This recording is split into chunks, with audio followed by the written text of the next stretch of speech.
नमस्कार, आज की बात में आपका स्वागत है। आज सबसे पहले बात करेंगे प्रधानमंत्री नरेंद्र मोदी के प्रेडिक्शन की। मोदी ने आज कहा कि इस बार बिहार में एनडीए की ऐतिहासिक जीत होगी और जंगल राज वालों की ऐतिहासिक हार होगी। मोदी ने कहा कि आरजेडी और कांग्रेस को अब तक की सबसे कम सीटें मिलेंगी। नरेंद्र मोदी ने आज तेजस्वी यादव और राहुल गांधी दोनों पर करारा हमला किया।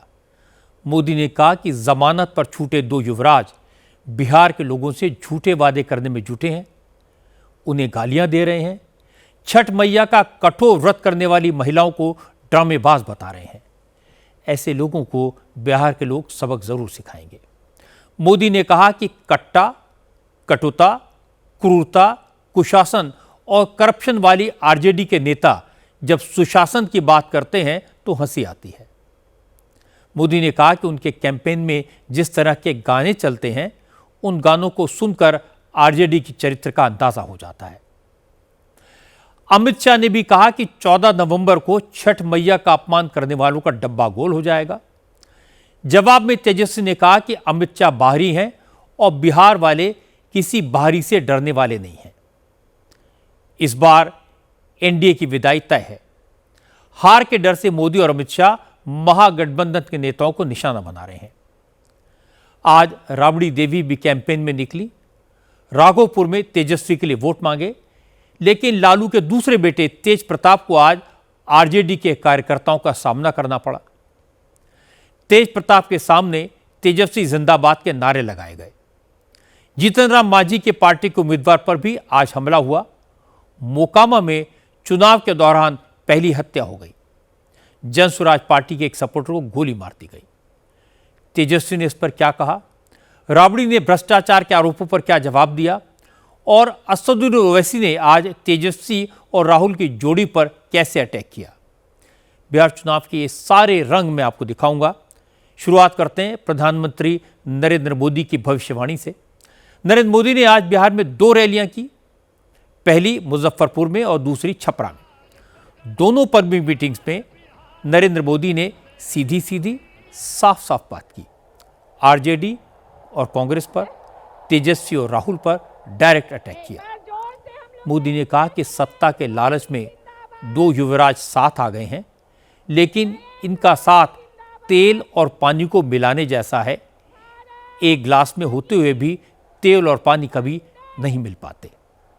मोदी ने कहा कि जमानत पर छूटे दोनों युवराज आजकल घूम घूम कर उन्हें गालियां दे रहे हैं, क्योंकि उन्हें बर्दाश्त नहीं होता एक पिछड़े का बेटा गरीब चाय वाला देश का प्रधानमंत्री बन गया। मोदी ने कहा कि युवराज कुछ भी कर लें, लेकिन बिहार में इस बार उनकी अब तक की सबसे बड़ी हार होने वाली है। एक, भारत के सबसे भ्रष्ट परिवार का युवराज, दूसरा बिहार के सबसे भ्रष्ट परिवार का युवराज। ये दोनों ही हजारों करोड़ के घोटाले में जमानत पर है, और गांव में जो जमानत पे आता है ना, कोई भी उसका सम्मान नहीं करता है। इन दोनों ने कल भर भर के मोदी को गालियां दी है, भर भर के गालियां दी। अभी जो लोग नामदार हैं, वो इस कामदार को गालियां तो देंगे ही। कामदार को गाली दिए बिना नामदार का खाना हजम नहीं होता है। दलित को, पिछड़े को गाली देना तो ये नामदार अपना जन्मसिद्ध अधिकार समझते हैं, और इसलिए ही तो ये लोग मुझे 24 घंटे दुत्कारते रहते हैं, नफरत करते हैं, गालियां देते रहते हैं, गंदी गंदी गालियां देते हैं, सिर्फ इसलिए क्योंकि इन्हें बर्दाश्त नहीं होता कि एक पिछड़ा, एक गरीब घर से निकला, एक चाय बेचने वाला व्यक्ति आज यहां पहुंच गया है। जो गालियां देते हैं जरा कान खुल करके सुनो, ये आपकी कृपा से यहां नहीं पहुंचा है, ये तो देश की जनता जनार्दन के आशीर्वाद से और बाबा साहब आंबेडकर के संविधान से पहुंचा है। इस चुनाव में आरजेडी कांग्रेस की अब तक की सबसे बड़ी हार होने जा रही है। सारे सर्वे बता रहे हैं और सारे सर्वे ये भी बता रहे हैं कि इस चुनाव में एनडीए की सबसे बड़ी जीत होने वाली है।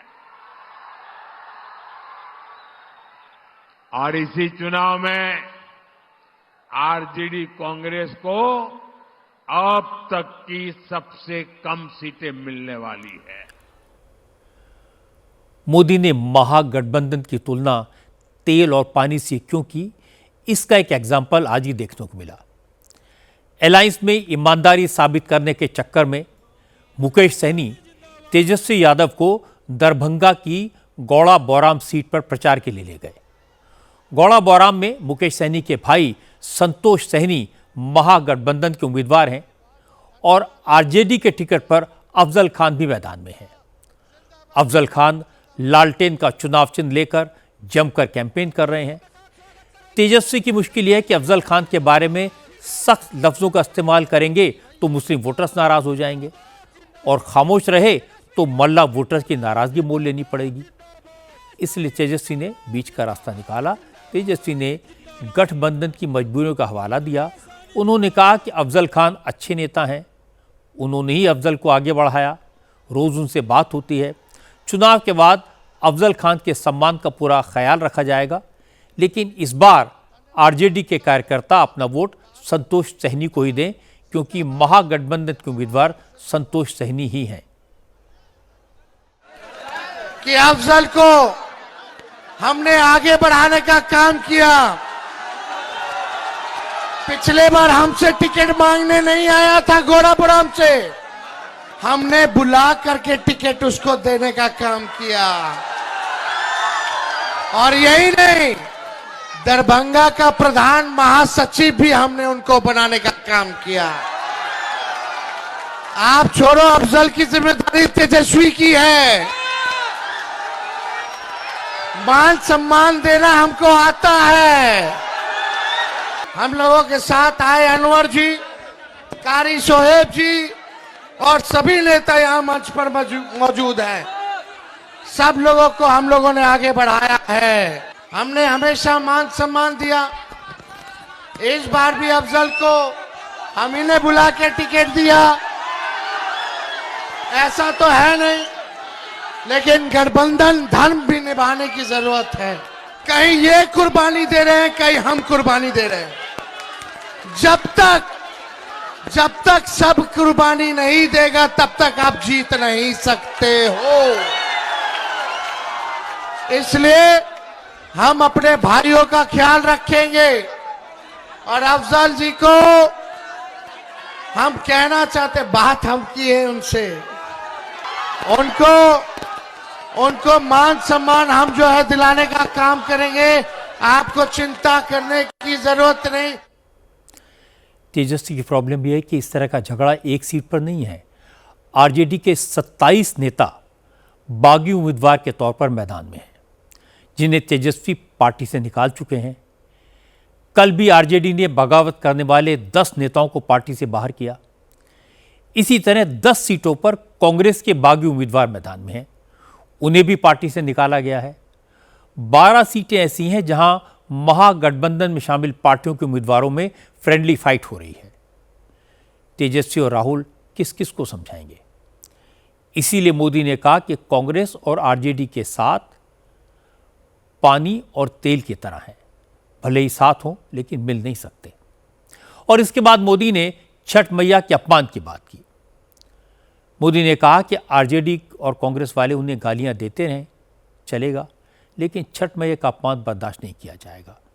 असल में कल राहुल गांधी ने छठ के मौके पर ड्रामे की बात की थी। आज मोदी ने उसी बात को उठाया। मोदी ने कहा कि जो महिलाएं निर्जला रहकर व्रत रखकर छठी मैया की पूजा करती हैं, कांग्रेस के नेता का बयान उन माताओं और बहनों का अपमान है, छठी मैया का अपमान है, इसे कोई सहन नहीं करेगा। आपने देखा है,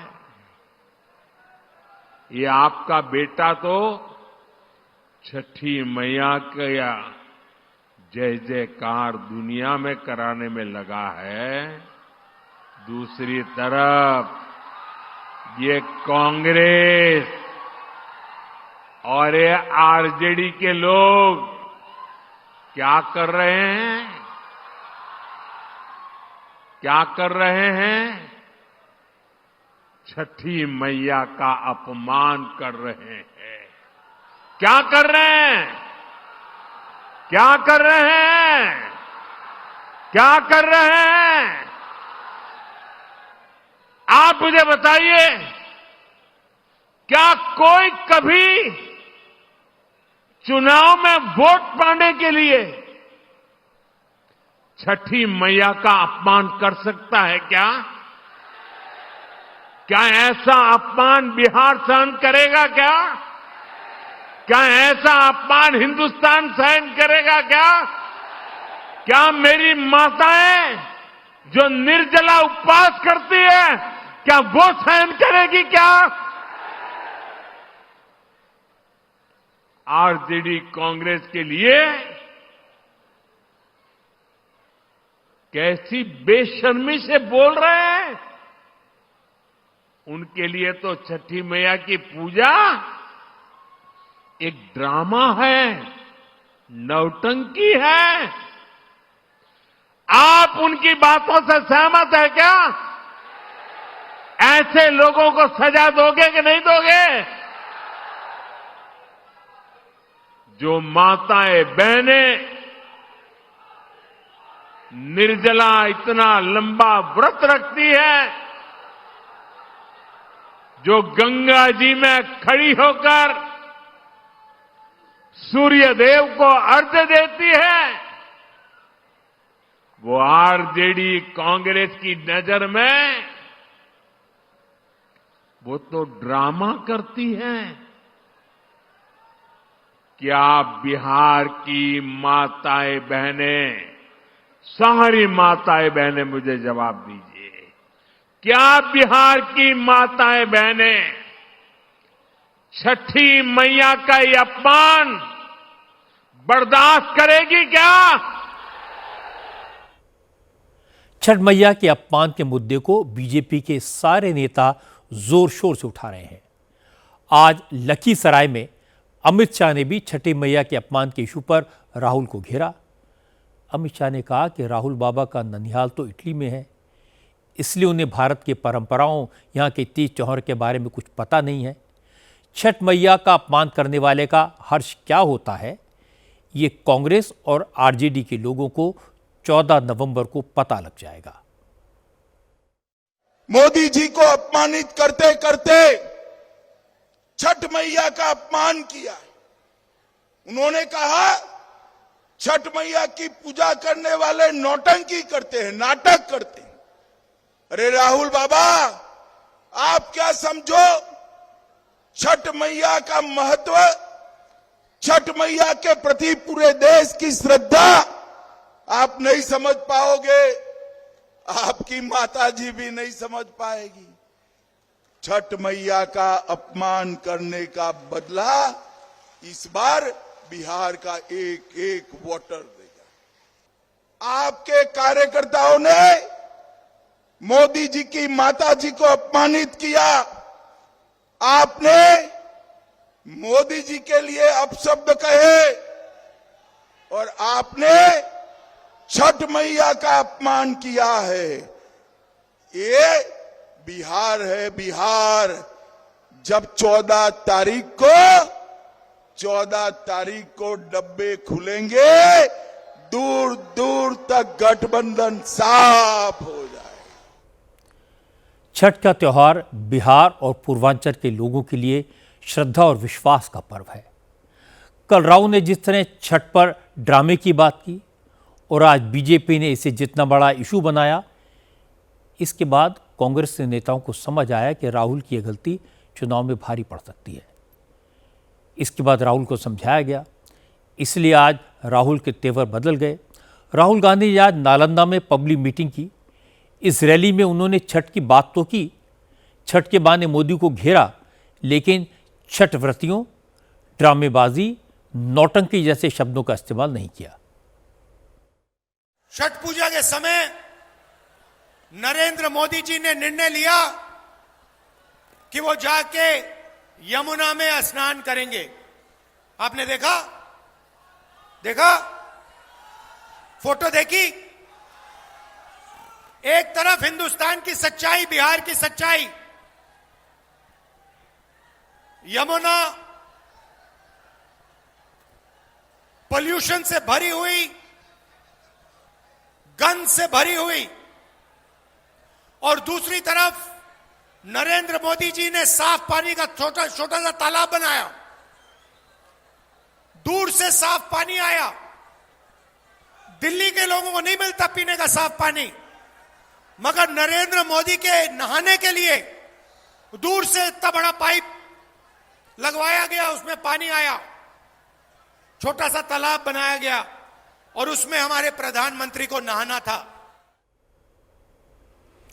कल राहुल ने तेजस्वी के साथ रैलियां की थी, लेकिन आज दोनों अलग अलग कैंपेन के लिए निकले। तेजस्वी ने आज 10 छोटी छोटी पब्लिक मीटिंग्स की। तेजस्वी की लाइन राहुल से बिल्कुल अलग है। वो न तो अडानी अंबानी की बात करते हैं, न मोदी पर कोई पर्सनल अटैक करते हैं, न वोट चोरी का मुद्दा उठाते हैं, न उन्होंने छठ पर किसी बयान को लेकर राहुल का बचाव किया। तेजस्वी के निशाने पर अमित शाह हैं, क्योंकि अमित शाह ने दावा किया कि इस बार आरजेडी और कांग्रेस का डब्बा गोल हो जाएगा। तो जवाब में तेजस्वी ने कहा कि अमित शाह से वो डरने वाले नहीं हैं। 14 तारीख को पता लग जाएगा कि बिहार से किसकी विदाई होती है। तेजस्वी ने कहा यह बिहार है और कोई बिहारी किसी बाहरी से नहीं डरता। अमित शाह बोले, हमको धमकी दिए तेजस्वी को। अमित शाह ने धमकी दिया कि तेजस्वी को ऐसा सबक सिखाएंगे कि अगला चुनाव लड़ेगा कि नहीं लड़ेगा सोचना पड़ेगा। हम बिहारी हैं अमित शाह जी, बिहारी। एक बिहारी सब पर भारी। बिहारियों के डराते हैं, ये बाहरी से बिहारी डरने वाला है। जब लालू जी अडवाणी जी को गिरफ्तार कर दिए, इनके गुरु को, तो ये अमित शाह जी कौन चीज है तेजस्वी के आगे?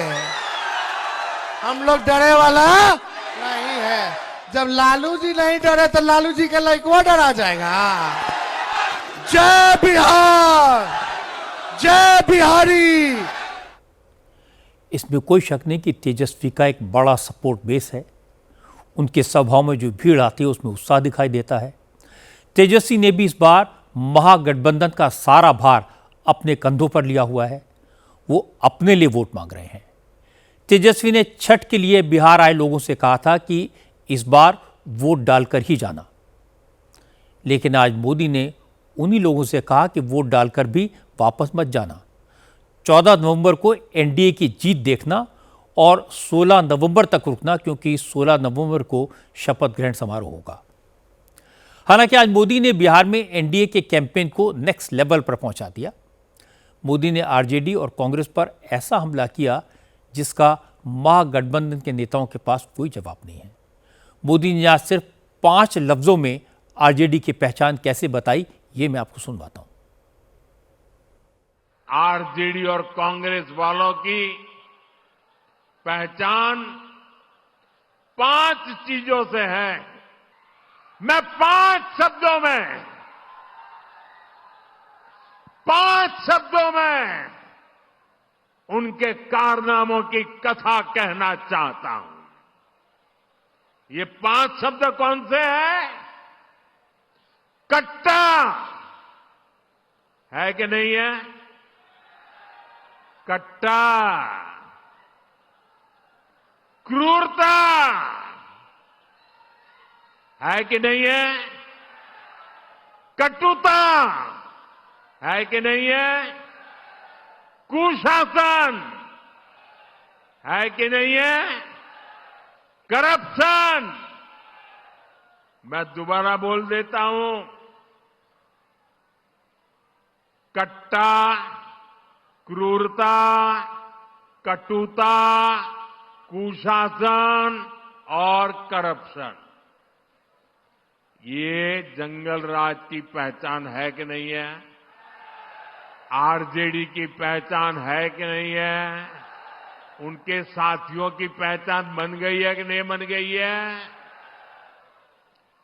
जहां कट्टा क्रूरता का राज हो, वहां कानून दम तोड़ता है। मोदी ने जो कहा उसकी एक बैकग्राउंड है। नरेंद्र मोदी किसी भी पब्लिक मीटिंग में जाने से पहले ग्राउंड पर हो रही हलचल की बारीक से बारीक जानकारी जुटाते हैं। इसका अंदाज़ा आज मिला। आजकल यूट्यूब पर आरजेडी के कुछ गाने चल रहे हैं, इनमें कट्टे की बात है। कहा जा रहा है तेजस्वी भैया जीतेंगे, आरजेडी की सरकार बनेगी तो विरोधियों को कनपट्टी पर कट्टा रखकर घर से उठा लेंगे। इसीलिए मोदी ने कट्टे की बात करके जंगल राज की याद दिलाई। और इसके बाद मोदी ने आरजेडी के गानों का जिक्र किया। कहा अभी चुनाव चल रहा है, अभी से आरजेडी के लोग कट्टे और बंदूक के गाने गा रहे हैं। सोचिए गलती से सत्ता में आ गए तो बिहार का क्या हाल करेंगे। आप आरजेडी कांग्रेस के खतरनाक नारे सुन रहे होंगे। इतना ही नहीं, चुनाव प्रचार में इनकी बेशर्मी देखिए, इनकी हिम्मत देखिए। चुनाव के मैदान में भी कैसे गाने बज रहे हैं। हम तो हाथ जोड़ करके आपकी सेवा करने वाले गीत लेके आते हैं, और ये कैसे गाने बजा रहे हैं। इनके गानों में छरा, कट्टा, दूनाली, मैं तो सोच नहीं सकता भाई, ये छुरा, कट्टा, दूनाली, इसके गाने और चुनाव के मैदान में।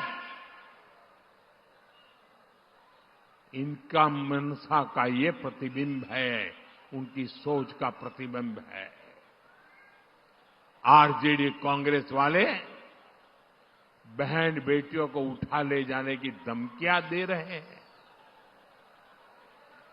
ये बहन बेटियों को उठाने का खेल चल रहा है, डराया जा रहा है। मेरे नौजवानों को ये बताइए, क्या आपको ये सब स्वीकार है? क्या ये मंजूर है? क्या बिहार की धरती से इन्हें उखाड़ फेंकना चाहिए कि नहीं उखाड़ फेंकना चाहिए? तेजस्वी यादव भी इस बात को समझते हैं कि लॉ एंड ऑर्डर का इशू, जंगल राज की बात आरजेडी की सबसे कमजोर नस है। और आज मोदी ने जिस अंदाज में कट्टे को आरजेडी से जोड़ा, उससे इस नस को दबा दिया गया। इसीलिए तेजस्वी ने इस इशू पर मोदी को जवाब देने का प्रयास किया। हालांकि तेजस्वी ने अपने सपोर्टर्स के गानों पर तो कोई बात नहीं की, लेकिन उन्होंने मोकामा में मर्डर की घटना का जिक्र किया। कहा मोदी जिस तरह की बातें कर रहे हैं उसमें हार का डर दिखाई दे रहा है। मोदी 30 साल पुरानी बातों का जिक्र तो करते हैं, लेकिन 30 मिनट पहले मोकामा में जो हुआ वो मोदी को दिखाई नहीं देता। आचार संहिता है, चुनाव का समय है, फिर भी चुनाव के दौरान कैसे कुछ लोग जो है बंदूक गोली लेकर के घूम रहे, बंदूक गोली लेकर के कैसे ये लोग घूम रहे कुछ लोग। और आप देखिएगा प्रधानमंत्री जी 30 साल पुरानी बातें करते हैं, 30 मिनट पहले क्या हुआ। आज एक एएसआई की सिवान में गला रेत करके मार दिया गया और दुलार चंद यादव जी की हत्या मोकामा में कर दी गई। तो ये क्या है, किस प्रकार के, किस प्रकृति के लोग जो है बिहार को कब्जा किए हुए हैं, अब समझ में आ रहा है लोगों को। प्रधानमंत्री को आंख खोल करके ये चीजें देखनी चाहिए कि लोगों के बौखलाहट, हार का जो बौखलाहट है अब सबके सामने आ गए। तेजस्वी यादव मोकामा में जिस हत्या की बात कर रहे हैं उसकी डिटेल आपको बताता हूं। ये सनसनीखेज मर्डर आज शाम मोकामा के खोसवरी इलाके में हुआ। प्रशांत किशोर की जनस्वराज पार्टी के एक सपोर्टर को गोली मारकर उसकी हत्या कर दी गई। हत्या का आरोप जेडीयू के उम्मीदवार अनंत सिंह के सपोर्टर्स पर है। असल में हुआ ये कि जनस्वराज पार्टी के कैंडिडेट पीयूष प्रियदर्शी और जेडीयू के उम्मीदवार अनंत सिंह का काफिला चुनाव प्रचार के लिए निकला था। खोसवरी इलाके में दोनों पार्टियों के कार्यकर्ता आमने सामने आए, विवाद हुआ और अचानक फायरिंग हो गई। गोली जनस्वराज पार्टी के कार्यकर्ता दुलारचंद यादव को लगी। मौके पर ही दुलारचंद की मौत हो गई। जनस्वराज के कार्यकर्ताओं का आरोप है कि दुलारचंद को गोली मारने के बाद उनके ऊपर गाड़ी भी चढ़ाई गई। इस घटना के बाद इलाके में जबरदस्त तनाव है। पुलिस की भारी फोर्स है। मामला हत्या का है। अनंत सिंह चुनाव से कुछ ही दिन पहले जेल से छूटे हैं, इसलिए घटना के तुरंत बाद अनंत सिंह ने सफाई दी। कहा जब ये घटना हुई उस वक्त उनकी गाड़ी उस जगह से काफ़ी आगे निकल चुकी थी।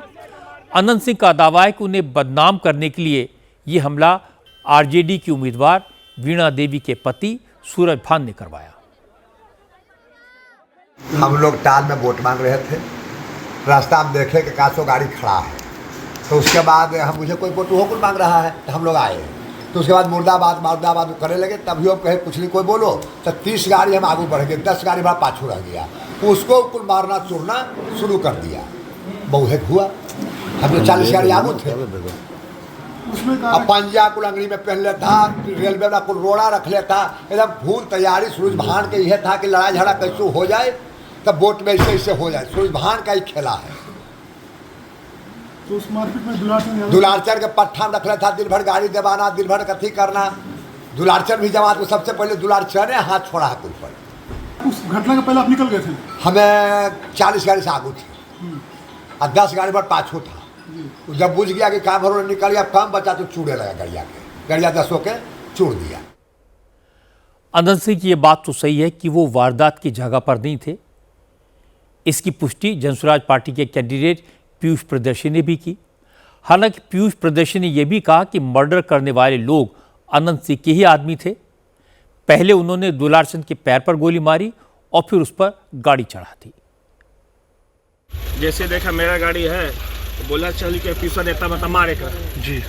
तो उसके जो है सरकारी अंगरक्षक और 3-4 जो है प्राइवेट गनर मिल करके जो थे, प्राइवेट भी थे और सब हथियारबंद जी। और समझ से पड़े कि हमें 50 बार चेक किया था, वो कैसे उसको अलाउ किया गया प्राइवेट गन लेकर के चलने का जी। कौन कौन लोग साथ में थे? कोई में हम तो जैसे चिन्हित नहीं जानते, लेकिन सुनने मारे करणवीर सिंह करके जो था जी, उन्हीं का कोई अपना आदमी है वो था।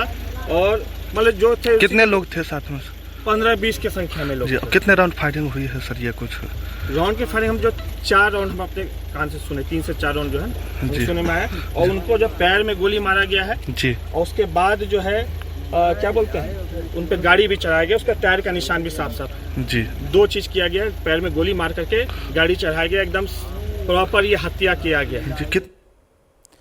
मोकामा की घटना इस बात का सबूत है कि बिहार के चुनाव में आज भी दोनाली का असर बाकी है।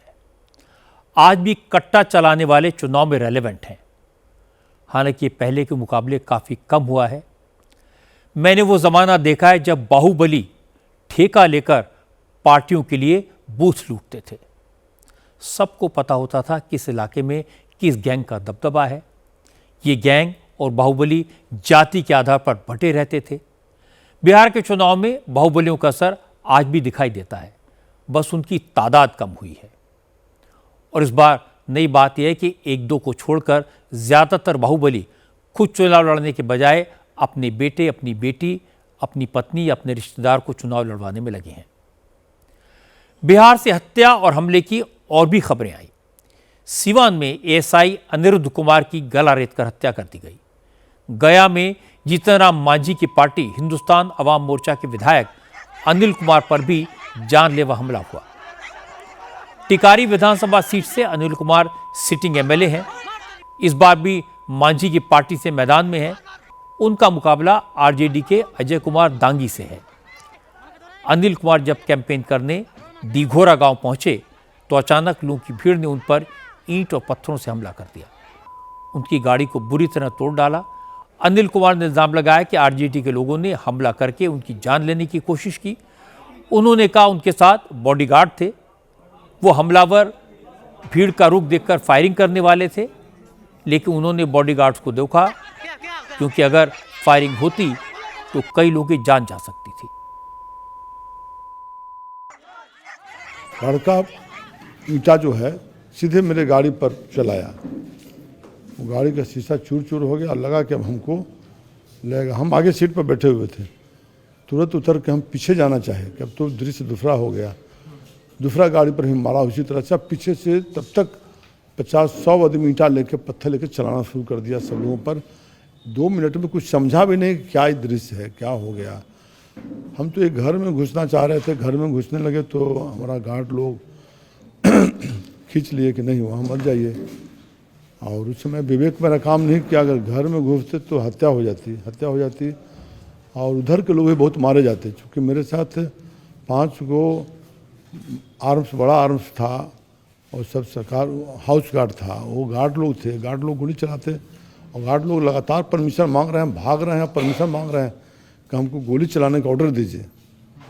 तो हम सिर्फ कह रहे थे कि पूरी तरह से बचाओ आसमानी गोली चला करके, लेकिन आसमानी गोली से भाग नहीं रहे थे। लोग मारना चाह रहे थे गार्ड लोग, सीधे मारे हम शरीर पर तब जाके रुकेगा।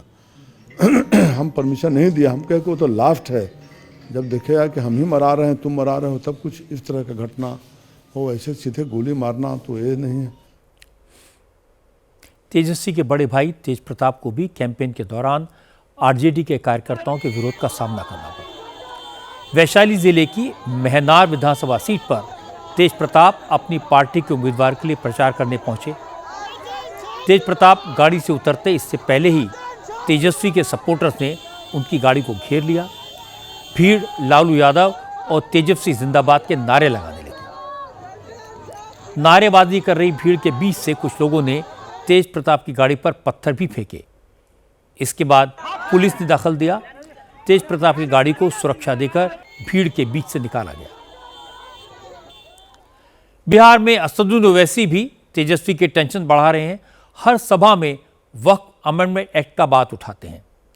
हर पब्लिक मीटिंग में मुसलमानों को बताते हैं कि आरजेडी ने मुसलमानों का इस्तेमाल किया, वोट लिए, सरकार बनाई, लेकिन सत्ता में हिस्सेदारी कभी नहीं दी। आज ओवैसी ने पूर्णिया में रैली की। मंच पर जो बैनर लगे थे उन पर लिखा था, बहुत हुई झंडा बरदारी, अब लेकर रहेंगे हिस्सेदारी। पब्लिक मीटिंग में ओवैसी ने पहले हिस्सेदारी की बात की, फिर वक्फ एक्ट की बात की। उन्होंने कहा कि बीजेपी और जेडीयू मिलकर मुसलमानों के संपत्तियों को छीनने वाला कानून बनाया। अकेले वही इस काले कानून के खिलाफ लड़े, इसलिए अब मुसलमानों को किसी और की तरफ नहीं देखना, अब्दुल के बेटे को मुख्यमंत्री बनाना है। अगर कोई आपके घर पे कब्जा करता है, जमीन पर कब्जा करता है, तो क्या 12 साल के बाद वो मालिक बनता है? मोदी ने ये काम किया कि अगर कोई वक्फ की जायदाद पर 12 साल कब्जा करेगा तो वो मालिक बन जाएगा। बताओ मोर की जनता, वक्फ की जायदाद का मालिक मोदी है या अल्लाह है? इसका फैसला आपको करना पड़ेगा। बताओ वक्फ की जायदाद का मालिक कौन है? क्या आप चाहेंगे कि आपकी दरगाहों को छीन लिया जाए? क्या आप चाहेंगे कि आपके खानकाहों को छीन लिया जाए? क्या आप चाहेंगे कि मिलादुन नबी पर जो हरा झंडा लगाया जाता है उसको कोई रोक दिया जाए? ये फैसला आपको करना है मेरे अजीज दोस्तों और बुजुर्गों। और जहां जहां बीजेपी हुकूमत में है, बीजेपी ने वहां पर यूनिफॉर्म सिविल कोड का कानून बनाया, उत्तराखंड में बनाया, और उत्तराखंड में कानून बनाकर ये कह दिया कि निकाह उस वक्त तक नहीं हो सकता जब तक कि हुकूमत परमिशन नहीं देगी। अरे बताओ, निकाह तो 2 खानदानों के दरमियान में होता है, गवाह मौजूद होते हैं। मोदी ने उत्तराखंड में इस तरह का कानून बना दिया। याद रखो, मैं तूफान आने से पहले आपको बाखबर कर रहा हूं। मेरे मुखालिफिन कहेंगे कि ओवैसी जज्बाती तकरीर करता है, अरे ओवैसी सच्चाई को भी बयान करना है तुम्हारे सामने। आपको सबूत देना पड़ेगा कि हम ऐसी ताकतों को शिकस्त देंगे जो हमको बांट कर हमारे कब्रिस्तानों को, मस्जिदों को, दरगाहों को, खानकाहों को वीरान करना चाहती है। तो क्या आप 11 तारीख के दिन मोहम्मद के बेटे को मुख्यमंत्री बनाएंगे? क्या आप अब्दुल्ला के बेटे को मुख्यमंत्री बनाएंगे? क्या आप फातिमा के बेटे को मुख्यमंत्री बनाएंगे? आप देखेंगे कि बिहार का चुनाव बाकी राज्यों से काफ़ी अलग है। यहाँ कट्टा भी है, कारतूस भी है। आज भी एक एक विधानसभा क्षेत्र में जातियों का बोलबाला है। सीमांचल जैसे इलाकों में धर्म के नाम पर क्लियर कट डिवाइड है। मुख्यमंत्री नीतीश कुमार के स्वास्थ्य को लेकर सवाल उठाए गए हैं और तेजस्वी की विरासत पर जंगल राज और भ्रष्टाचार के गंभीर आरोप हैं। प्रशांत किशोर एक नई सोच लेकर आए हैं, लेकिन उनकी पार्टी, उनका संगठन अभी नया है। ओवैसी भी इस चुनाव में एक बड़ा फैक्टर बन गए हैं। इसीलिए इस इलेक्शन के बारे में अंदाज़ा लगाना मुश्किल है। लेकिन रिपोर्टर्स के माध्यम से अब तक जो फीडबैक मिला है उसके मुताबिक एनडीए को बढ़त है, एज है। मोदी नीतीश के कॉम्बिनेशन का पलड़ा भारी दिखता है। अब बात मुंबई की। मुंबई में आज एक सनकी शख्स ने 17 बच्चों और एक महिला को हॉस्टेज बना लिया। 2 घंटे तक अफरा तफरी मची रही। इसके बाद मुंबई पुलिस के कमांडोज ने ऑपरेशन किया। एनकाउंटर में बच्चों को हॉस्टेज बनाने वाले शख्स की मौत हो गई। सारे बच्चों को सुरक्षित निकाल लिया गया। घटना पवई के महावीर क्लासिक बिल्डिंग की है। रोहित आर्या नाम के शख्स ने इस बिल्डिंग के एक हिस्से को किराए पर लिया। यहाँ पर एक टेम्परेरी स्टूडियो बोर्ड लगाया। बच्चों को वेब सीरीज में रोल के ऑडिशन के बहाने बुलाया। पिछले 9 दिन से रोहित आर्य बच्चों का ऑडिशन ले रहा था, लेकिन आज उसने बच्चों को स्टूडियो में बंद कर दिया और इसके बाद रोहित ने एक वीडियो जारी किया। तब लोगों को पता चला कि बिल्डिंग के अंदर बच्चों की जान खतरे में है। पुलिस को खबर दी गई।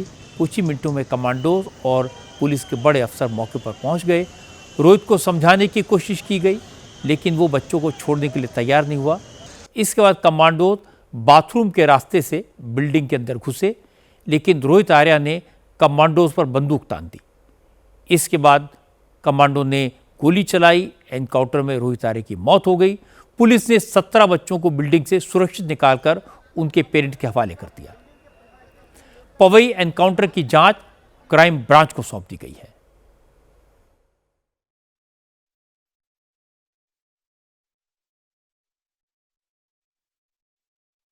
कुछ लोगों को महावीर क्लासिक करके एक बिल्डिंग है पवई पुलिस स्टेशन के एरिया में, वहाँ पे बंधक बना के एक व्यक्ति ने रखा है। तुरंत यहाँ पे सीनियर पीआई और बाकी पूरे पवई पुलिस स्टेशन के ऑफिसर्स वहाँ पे पहुँचे।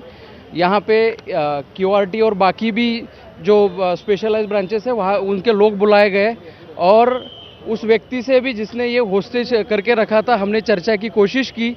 बाद में हमारे मुंबई पुलिस के ऑफिसर ने फोर्स एंट्री करते हुए, फोर्स का यूज़ करते हुए 17 बच्चे, एक सीनियर सिटीजन और एक सिविलियन, इन सबको रेस्क्यू किया गया है। प्राइमा फेसी एक एयर गन और बाकी कुछ केमिकल्स वगैरह वहाँ पे दिख रहे हैं। इनिशियली हमने उससे निगोशिएशन किया कि इन सबको बंधक बनाने की वजह हमने जानने की कोशिश की, लेकिन वो कुछ अपनी मांगों पे बहुत ही एडमंट था और उसी वजह से ये प्रोलॉन्ग होता रहा, वो सुलझ नहीं सका।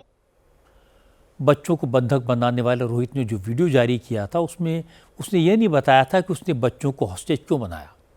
वो बार बार कहता रहा कि उसे कुछ लोगों से बात करनी है, वो कुछ लोगों से सवाल जवाब करना चाहता है, लेकिन उसने किसी का नाम नहीं लिया।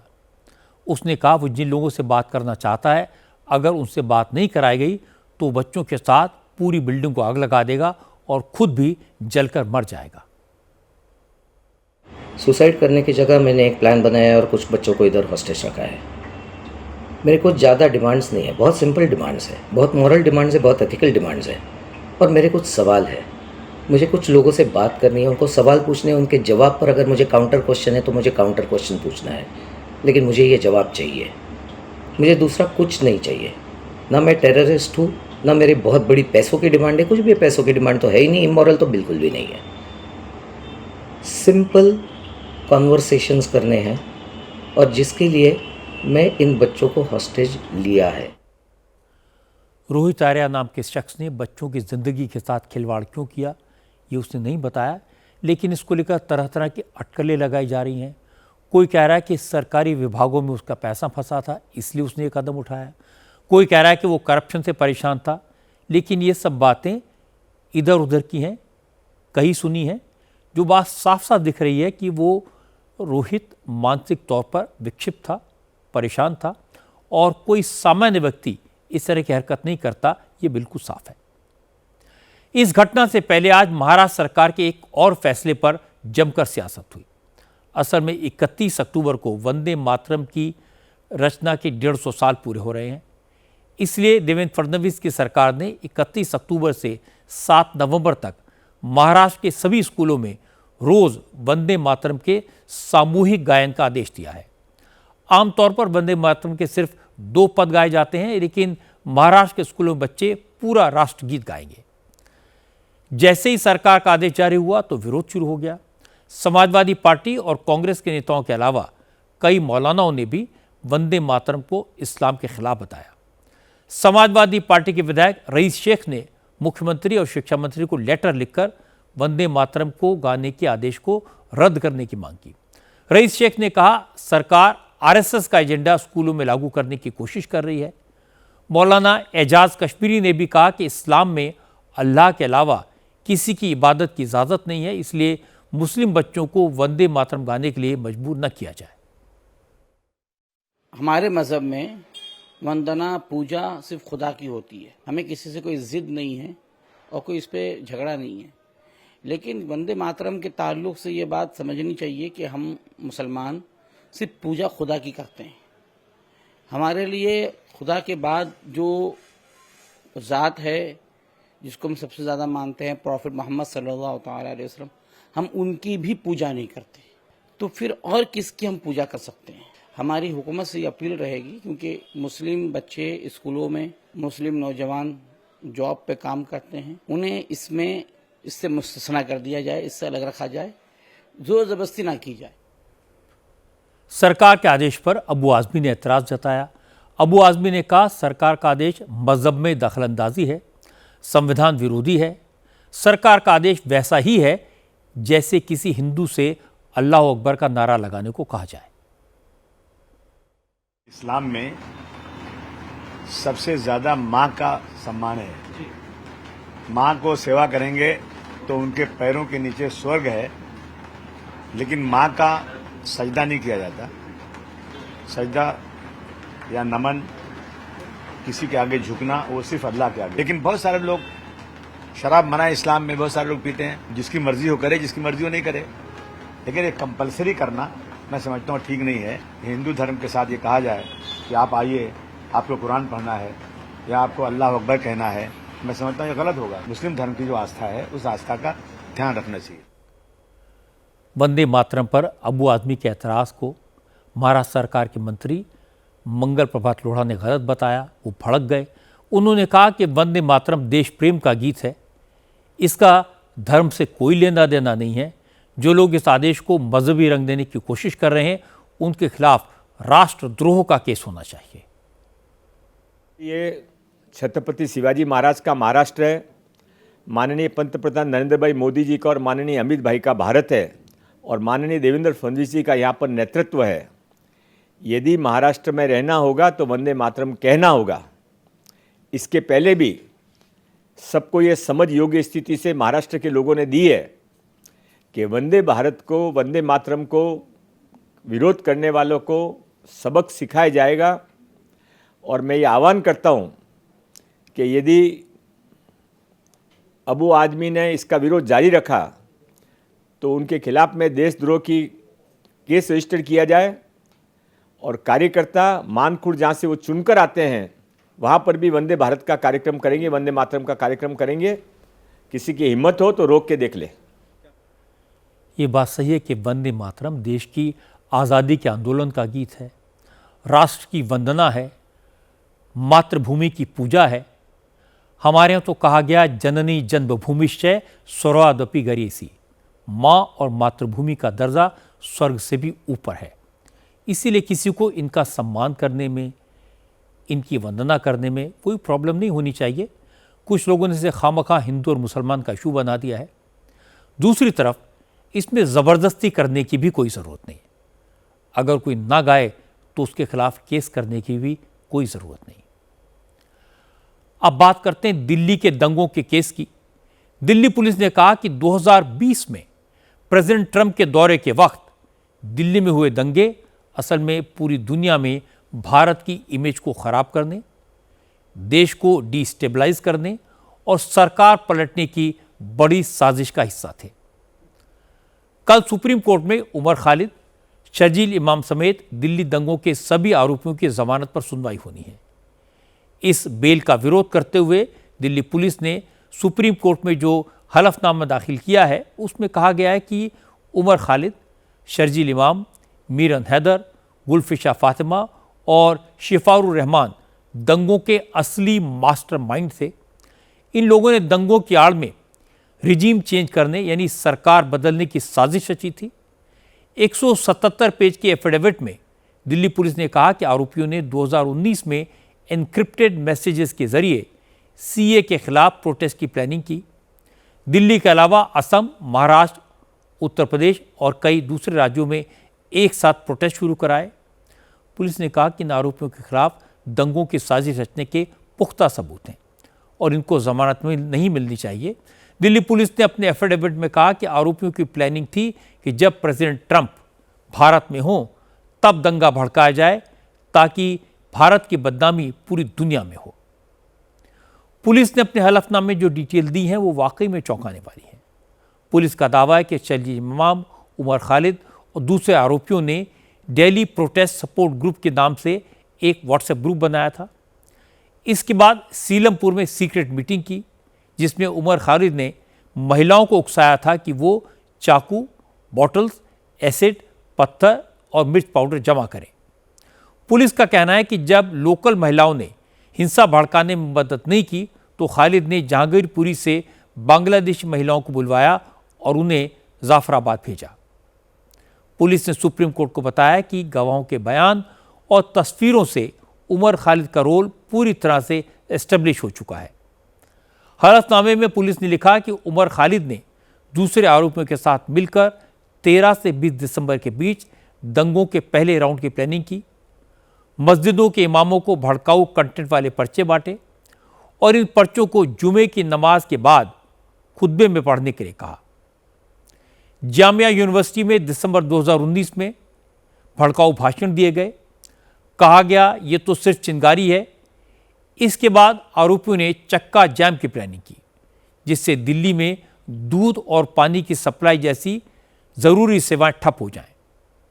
पुलिस ने इस एफिडेविट में शर्जील इमाम की आसनसोल में दी गई तकरीर को भी शामिल किया है जिसमें शर्जील ने कहा था कि भारत का संविधान और सरकार मुस्लिम विरोधी है।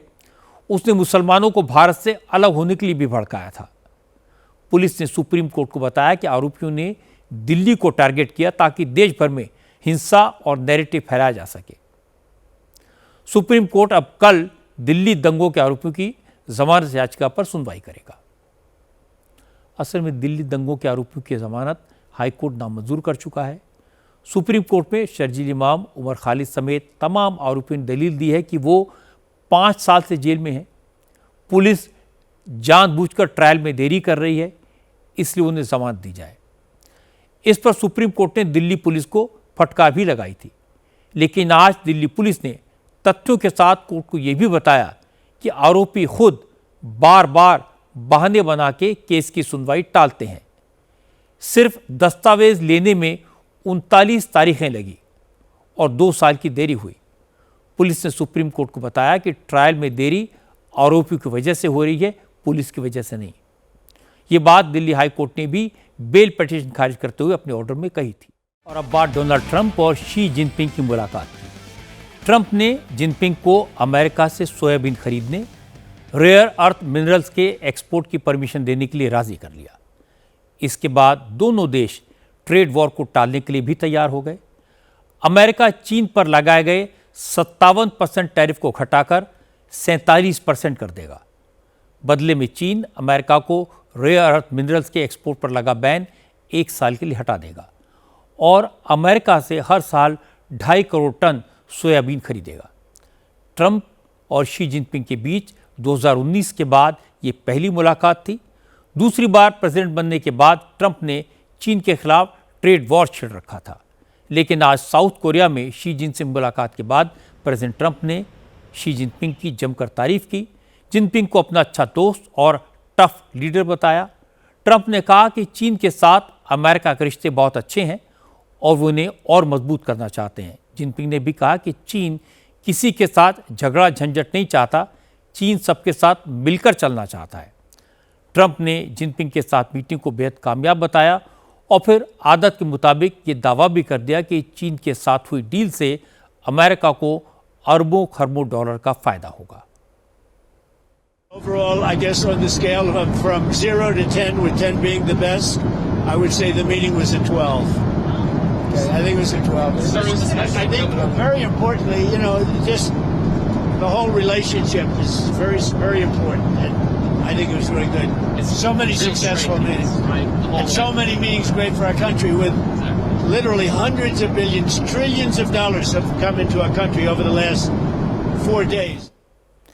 ट्रंप और चीन की डील का इनडायरेक्टली भारत को फायदा होगा। 2 तरीके से होगा। एक तो चीन ने रेयर अर्थ मिनरल के एक्सपोर्ट पर पाबंदियां लगाई थी जो हट जाएंगी।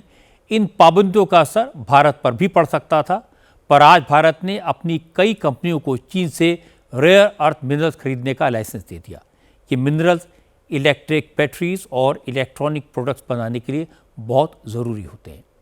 दूसरा फ़ायदा ये हुआ कि अमेरिका ने ईरान पर नए सैंक्शंस लगाए थे। इसकी वजह से चाबार पोर्ट से होने वाला भारत का कारोबार मुश्किल में पड़ सकता था, लेकिन आज अमेरिका ने भारत को दिया गया कंसेशन 6 महीने के लिए बढ़ा दिया। ईरान का ये पोर्ट भारत के लिए बहुत इंपॉर्टेंट है क्योंकि यहाँ से भारत पाकिस्तान को बाईपास करके अफगानिस्तान और सेंट्रल एशिया से कारोबार करता है। अहमदाबाद में एक चमत्कार हुआ। 3 साल की बच्ची गाड़ी के नीचे आ गई, लेकिन उसको खरोंच तक नहीं आई। ये मासूम बच्ची खुद गाड़ी के नीचे से निकली और कपड़ों पर लगी धूल साफ करने लगी। ये मिरेकल, ये चमत्कार अहमदाबाद के नोबल नगर में हुआ। इस इलाके में एक बच्ची सड़क पर खेल रही थी। उसी वक्त एक गाड़ी ने बच्ची को टक्कर मार दी। बच्ची गाड़ी के नीचे आ गई। ड्राइवर ने घबराकर गाड़ी रोकी, लेकिन तब तक बच्ची गाड़ी के नीचे से खुद ब खुद सुरक्षित निकल आई। आसपास के लोग दौड़कर आए, बच्ची को गोद में उठा लिया। ये घटना सीसीटीवी में कैद हो गई। पता चला कि कार चलाने वाला नाबालिग है। उस लड़के के पास लाइसेंस भी नहीं है। वो अक्सर ड्राइविंग करके इलाके के लोगों को परेशान करता है। पुलिस ने लड़के के साथ साथ गाड़ी की मालिक मलिक फरजाना बानो के खिलाफ भी केस दर्ज किया है। असल में जिम्मेदारी उस माइनर के पेरेंट्स की है जिन्होंने उसे गाड़ी चलाने को दी और बार-बार शिकायतें मिलने के बाद भी उसे रोका नहीं। लेकिन जिस तरह से कार के नीचे आकर बच्ची बच गई, ये चमत्कार से कम नहीं है। आखिर में एक नज़र कल की बड़ी खबरों पर। कल पटना में जेपी नड्डा और नीतीश कुमार एनडीए का घोषणा पत्र जारी करेंगे। कल सरदार पटेल की 150वीं जयंती पर केवड़िया में स्टैच्यू ऑफ यूनिटी के सामने भव्य कार्यक्रम होगा। प्रधानमंत्री नरेंद्र मोदी इसमें शामिल होंगे। तेलंगाना की रेवंत रेड्डी कैबिनेट का कल विस्तार होगा। मोहम्मद अजहरुद्दीन मंत्री पद की शपथ लेंगे। कल मेलबर्न में टीम इंडिया और ऑस्ट्रेलिया का टी सीरीज का दूसरा मैच होगा।